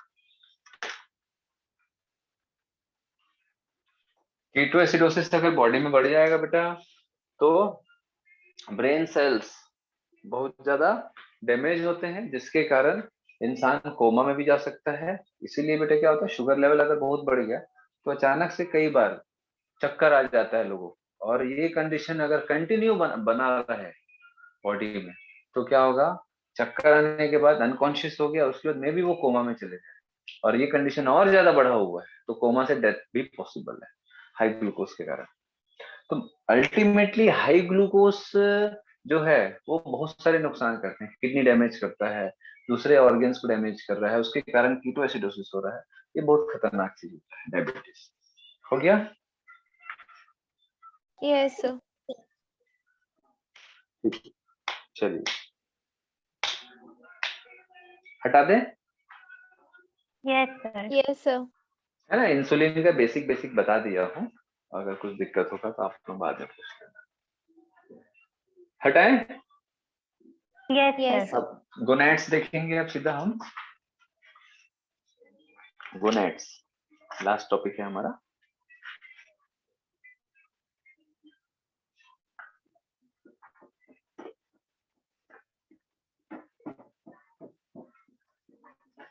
अच्छा, एक और चीज पूछना था, मैं बहुत देर से सोच रहा हूँ। आप लोगों का जो टर्म 2 होगा उसमें टर्म 1 का आएगा क्या? No, no sir. Sir. No, sir. पक्का ना? Yes, Yes, sir. Yes, sir. Yes sir. बढ़िया, आप लोगों के लिए मौज हो गया है तो, है पुराना और? पढ़ना ही पड़ेगा। हाँ बोलो। सर हम लोग के यहाँ तो सब कुछ आएगा। सब कुछ आएगा? Yes, sir. ऐसा क्यों? सर पता नहीं 9th और 11th वालों के लिए टर्म टर्म 2 में टर्म 1 का भी आएगा। कौन सा स्कूल है भाई? Krishna public school Bilaspur. अच्छा,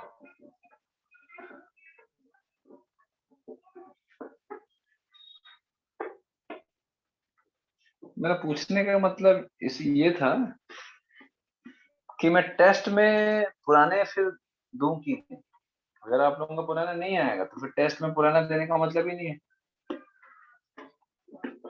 आप लोग बोलोगे तो मैं दे दूंगा, रिवीजन होता रहेगा। सर आप दे देना। Yes sir.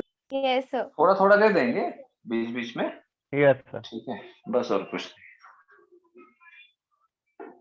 मैं जैसे मैं अभी आप लोगों का टॉपिक दिया हूँ, तो उसमें मैं पुराना आपका 5 किंगडम भी डाला था, मोनेरा एंड प्रोटेस्टा। मतलब छोटा छोटा टॉपिक अपन बीच बीच में लेते रहेंगे तो क्या रिवीजन होता रहेगा। वैसे कायदे से पुराना टॉपिक भी लेना चाहिए, भले नहीं आ रहा है एकदम, भले थोड़ा थोड़ा लो, छोटा छोटा टॉपिक। इससे क्या है बेटा, आप लोग टच में रहोगे, नहीं तो भूल जाओगे। अच्छे से इस बार क्या है, 8-10 बार रिवीजन हो गया अगर इसी साल सारे टॉपिक का, तो अगले साल जो है थोड़ा कम मेहनत में भी आपको चीजें याद रहेंगी। ठीक है, इसीलिए बस यस फिर मैंने सोचा कि आप लोगों का टर्म 1 का टर्म 2 में नहीं आएगा, तो मैंने फिर सिलेबस हटा दिया, मतलब आज ही टॉपिक दिया हूँ तो। सर आप दे देना। हाँ चलो दीजिए। Yes sir. गोनेड्स है ना, तो मेल गोनेड्स क्या होते हैं, फीमेल गोनेड्स क्या होते हैं, बोलिए। चलिए, तो ये हो गया हमारा टेस्टिस और ये ओवरी, ठीक, टेस्टिस एंड ओवरी। अब एक छोटा सा अगर हम डायग्राम देखें टेस्टिस एंड ओवरी का हार्मोनल रिलेशनशिप के रेस्पेक्ट में, तो टेस्टिस का 2 काम होता है। क्या क्या 2 काम होता है? एक तो gamete banana, that is sperm, ठीक है, और दूसरा हार्मोन। कौन सा? टेस्टोस्टेरोन। टेस्टोस्टेरोन, ठीक।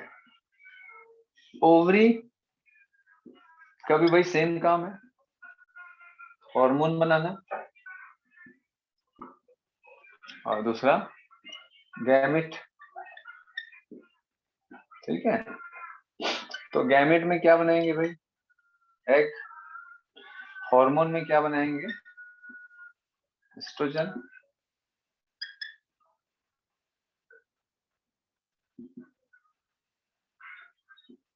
प्रोजेस्टेरॉन।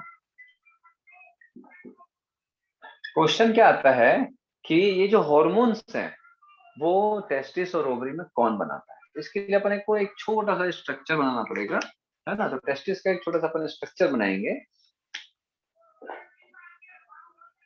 ये टेस्टिस है, टेस्टिस के अंदर बहुत सारे कंपार्टमेंट्स होते हैं, ठीक है।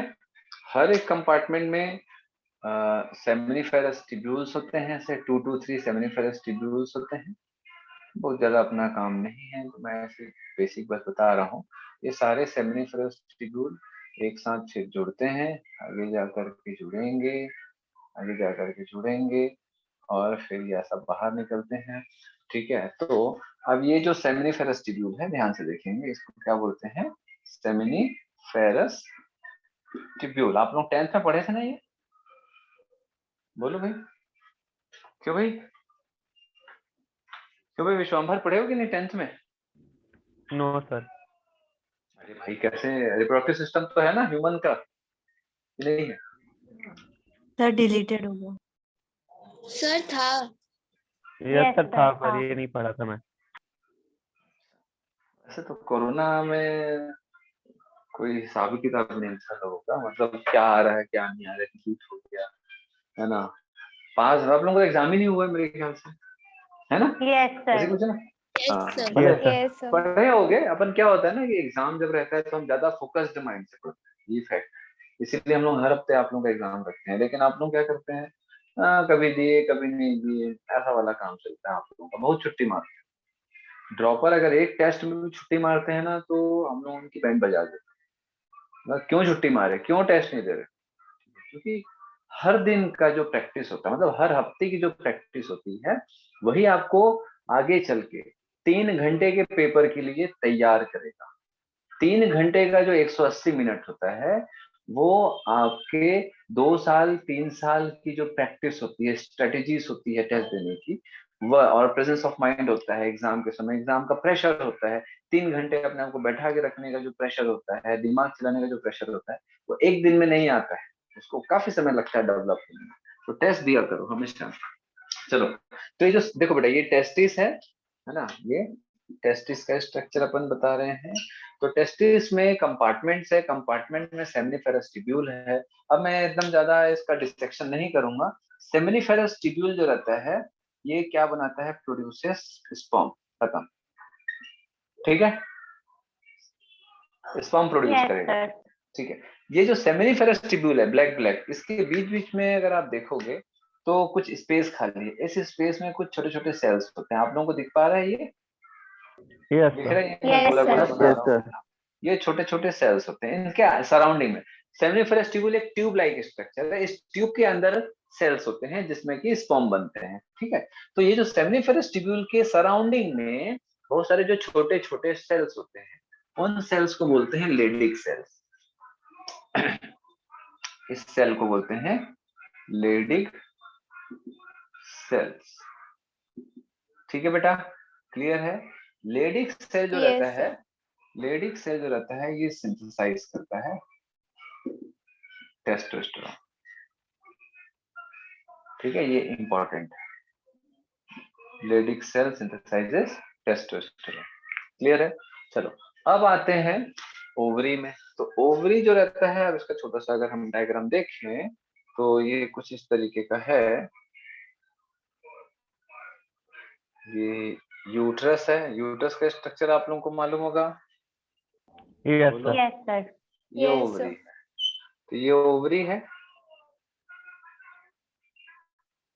ठीक है, ये ओवरी है ना, ये ओवरी है। तो ओवरी के अंदर क्या होते हैं बेटा, बहुत सारे सेल्स होते हैं, बहुत सारे फॉलिकुलर सेल्स। ये सेल जो रहते हैं बड़े होते जाते हैं, बड़े होते जाते हैं, बड़े होते जाते हैं, बड़े होते जाते हैं। ये जो सेल होते हैं इनको बोलते हैं फॉलिकुलर सेल्स, ठीक है, या फिर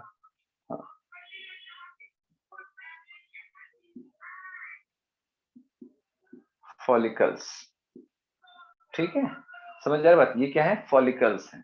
तो फॉलिकल्स अलग अलग टाइप के होते हैं भाई। एक जो फॉलिकल होगा ग्रेफियन फॉलिकल, फॉलिकल्स में एक होगा ग्रेफियन फॉलिकल। ग्रेफियन फॉलिकल दिख रहा है सबको, ग्रेफियन Yes, फॉलिकल sir. दिख रहा है सबको, Yes, sir. है ना। तो ये ओवरी का स्ट्रक्चर है बेटा, मैं एकदम रफ डायग्राम बनाया हूँ। ओवरी के अंदर ग्रेफियन फॉलिकल होता है, ठीक है, ग्रेफियन फॉलिकल। ग्रेफिन फॉलिकल में क्या होता है बेटा, एग होता है। ग्रेफिन फॉलिकल में एग होता है, एग मैच्योर होता है, मैच्योर एग होता है। तो ओवरी से आपको मालूम है एग रिलीज होता है, लेकिन ओवरी के अंदर भी कहाँ पर रिलीज होता है, कहाँ से रिलीज होता है, तो ग्रेफिन फॉलिकल। मान के चलो ये ब्लैक कलर में मैंने एग बताया है, ये एक फॉलिकल है, ब्लैक कलर में एक एग है। तो ये एग रिलीज हो गया, ये एग यहाँ से रिलीज होगा। तो कहाँ से रिलीज होगा, ग्रेफिन फॉलिकल से, ठीक है। तो मैं रिलीजेस, इसको ऐसे लिख देता हूँ, रिलीजेस एग, क्लियर है। एंड ग्रेफिन फॉलिकल क्या प्रोड्यूस करेगा, and Graafian follicle produces oestrogen, clear हुआ, Yes, sir. क्लियर हो रहा है सबको। तो मैंने क्या बताया, ये यूट्रस है, ये ओवरी है, ठीक है। ओवरी में फॉलिकल्स होते हैं, फॉलिकल मतलब सेल का एक गुच्छा, सेल का एक गुच्छा, फॉलिकल इतना ऐसा फॉलिकल होता है, सेल का एक गुच्छा। इस सेल के गुच्छे में आपको ऐसा एग मिलेगा। जैसे मान चलो ये मेरा हाथ एक सेल का गुच्छा है, तो इस सेल के गुच्छे में आपको बीच में क्या मिलेगा, एग मिलेगा।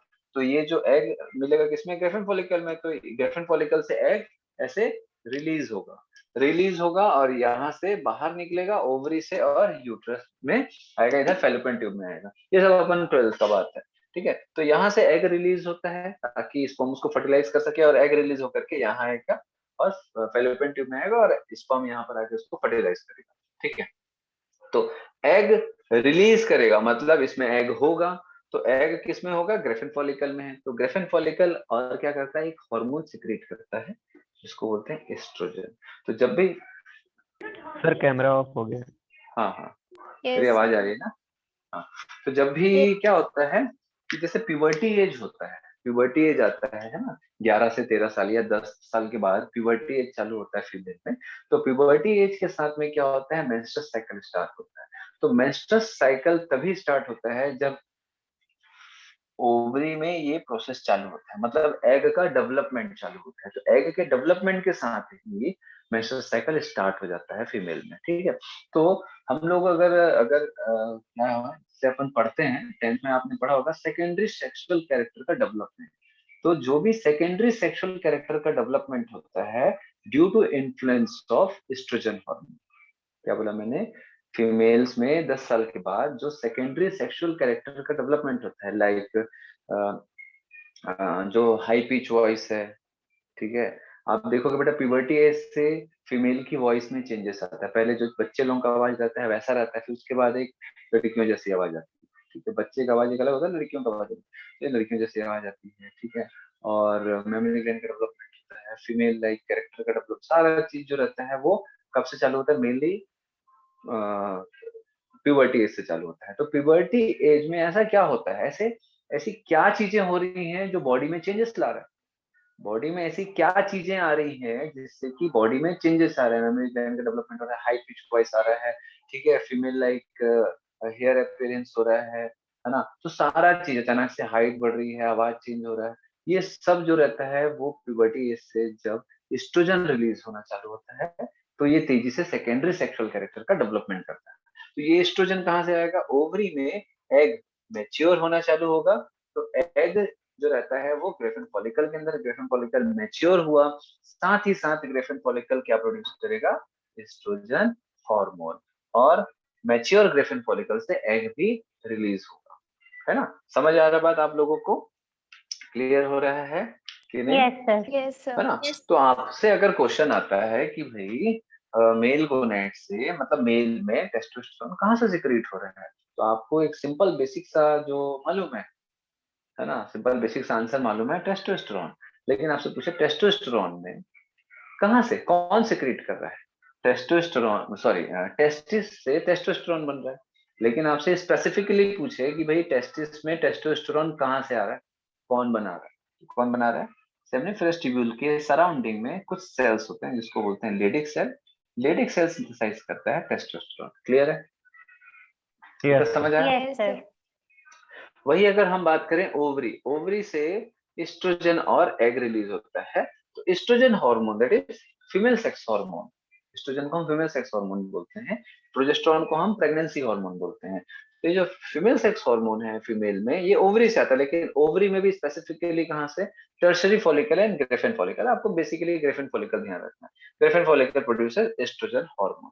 क्लियर है, ये स्पेसिफिकली हम लोगों ने देख लिया। Yes, sir. Yes sir. After egg release होने के बाद ग्रेफिन फॉलिकल जो रहता है वो चेंज हो जाता है कॉर्पस लूटियम में। कॉर्पस लूटियम एक नया स्ट्रक्चर बनता है ना। Graafian follicle changes, Graafian follicle convert into corpus luteum, है ना। आपको कैसे लिखना है, Graafian follicle convert into corpus luteum. समझ आ रहा बात। एंड कॉर्पस लूटियम Yes, जो sir. रहता है, कॉर्पस लूटियम जो होता है ये सिक्रीट करता है क्या, प्रोजेस्टेरॉन हार्मोन। कॉर्पस लूटियम क्या सिक्रीट करता है, प्रोजेस्टेरॉन हार्मोन। समझ आया बात आप लोगों को। Yes sir. Yes, sir. तो एग रिलीज होने के बाद कॉर्पस ग्रेफिन फॉलिकल चेंज हो जाता है एक नए स्ट्रक्चर में, कॉर्पस लूटियम, ये प्रोजेस्टेरॉन बनाता है।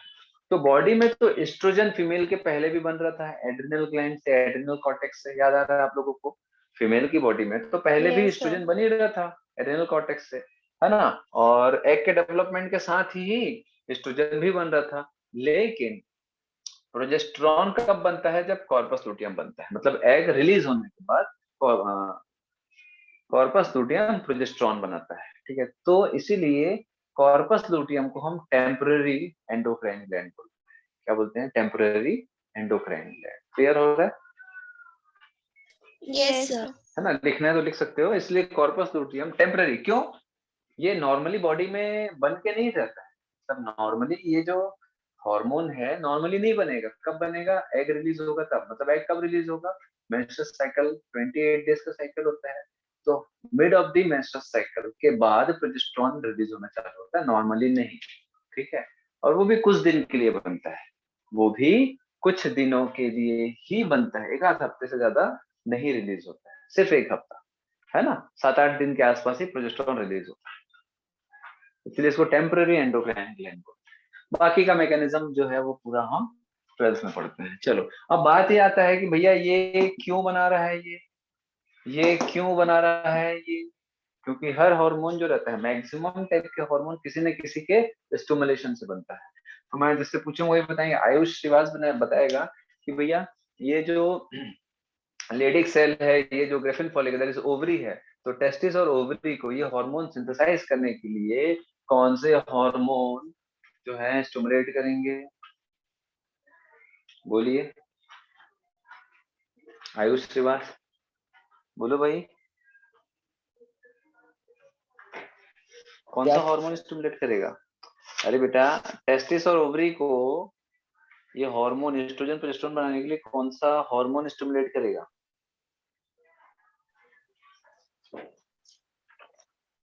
प्रोलैक्टिन हार्मोन हैं, क्या हार्मोन,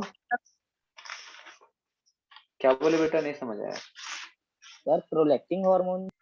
प्रोलैक्टिन हार्मोन का क्या फंक्शन बताया था बेटा, पढ़ाई वढ़ाई नहीं किए हो, पढ़ाई किए हो, ईमानदारी से बताओ, पिट्यूटरी हार्मोन के नाम याद है आपको, ईमानदारी से बताओ बेटा, पढ़े हो नहीं पढ़े हो, नहीं पढ़े तो नहीं पढ़े, ईमानदारी होनी चाहिए, है ना, पढ़े हैं भूल गए या नहीं पढ़े, नहीं पढ़े तो नहीं पढ़े, ईमानदारी होनी चाहिए, भले भले आपको सुनना पड़े, लेकिन हाँ भले सुनना पड़े 4 बार, लेकिन ईमानदारी से रहो, है ना। चलो कौन बताएगा, ईशा बताओ। Sir gonadotropic hormone. Gonadotropin hormone, ठीक है, तो गोनेडोट्रोपिन हार्मोन कहाँ से सिक्रेट होगा भाई, एंटीरियर पिट्यूटरी। एंटीरियर पिट्यूटरी से क्या बनेगा, जीएनएच, गोनेडोट्रोपिन हार्मोन।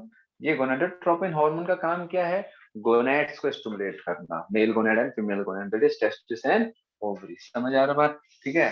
तो ये क्या करेगा, ये इसको स्टिमुलेट करेगा एंड ये ओवरी को स्टिमुलेट करेगा, ओवरी को स्टिमुलेट करेगा, है ना, समझ आ रहा है, तो ये स्टिमुलेट करेगा।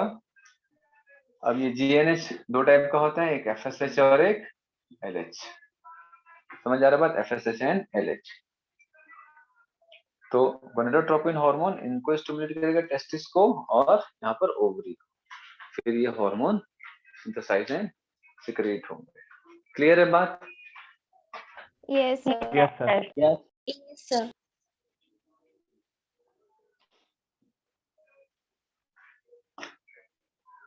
सर बोलो।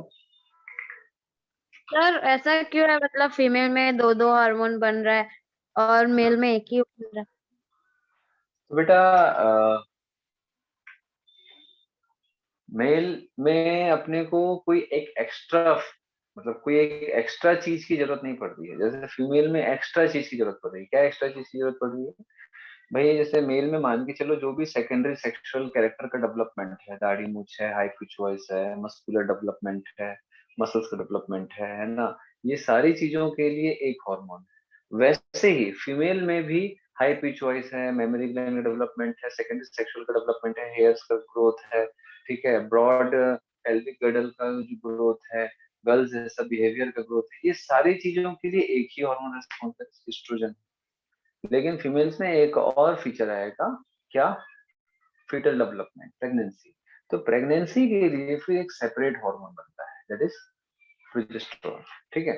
तो प्रोजेस्टेरोन को इसीलिए हम प्रेगनेंसी हार्मोन बोलते हैं, प्रोजेस्टेरोन को प्रेगनेंसी हार्मोन बोला जाता है, क्योंकि ये प्रेगनेंसी को सपोर्ट करता है, प्रेगनेंसी हार्मोन।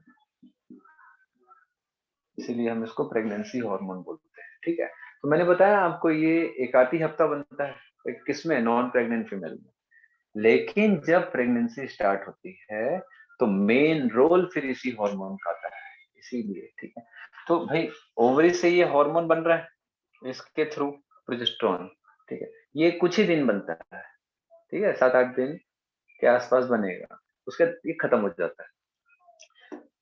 अगर प्रेगनेंसी स्टार्ट हुआ तो ये 7-8 दिन से लेकर के कंटिन्यू पूरे 9 मंथ तक, मतलब शुरू के जो 2-3 महीने हैं, 2-2.5 महीने, वो यहीं से बनेगा ओवरी से। उसके बाद जो प्लासेंटा होता है वहां से, मतलब बॉडी में ये बनता है, बॉडी में ये 9 मंथ तक कंटिन्यू होगा। क्यों? क्योंकि प्रेगनेंसी को सपोर्ट करने के लिए मेन हार्मोन जो होता है वो प्रोजेस्टेरोन होता है। ठीक है, तो इसमें एक एक्स्ट्रा फीचर है ना बेटा, तो एक्स्ट्रा फीचर के लिए एक्स्ट्रा हार्मोन, समझ आ रहा है? मेल में ऐसा कुछ नहीं। ठीक है, टेस्टोस्टेरोन जो रहता है वो गैमेट बनाने में हेल्प करता है, और बाकी तो मालूम ही है, सेकेंडरी सेक्सुअल कैरेक्टर डेवलपमेंट, मेलनेस के लिए इंपॉर्टेंट है, सारी चीजें। चलो, क्लियर हो रहा है? Yes, sir. Yes, sir. अब देखो इसमें जो है ना, hormone of heart, kidney, GIT, ये सब मैं ऑलमोस्ट बता चुका हूँ, आप लोग रीड करना है इसको। और उसके बाद एक जो लास्ट टॉपिक है, मैकेनिज्म ऑफ हार्मोन एक्शन, वो मैं शुरू में बताता हूँ, मतलब बता चुका हूँ आप लोगों को। ठीक है, तो ये टॉपिक आज खत्म कर रहा हूँ, नेक्स्ट चैप्टर में फिर नया चालू करूंगा अगली क्लास।